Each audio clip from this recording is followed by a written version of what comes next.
This is what happens when you have a quantity of something and then you add more to it. This is dilution. The principle is so simple that a child can understand. And you can create this little science project at home. Sorry, you can have your tea back. Okay. But the principle is called dilution. And when you print $5 trillion and you put it into the economy, you have diluted the value of the money.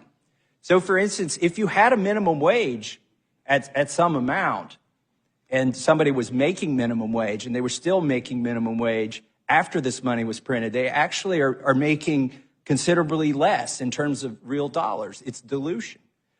So the $5 trillion that we printed, I would argue, is the primary source of inflation. You know, we can say, well, eggs went up because feed went up, fuel went up because there's a war in Ukraine. You can find a lot of excuses for various different industries.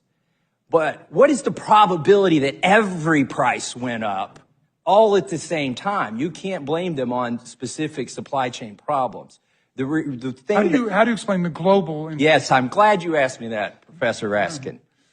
Because they did the same thing in Europe. They did this everywhere.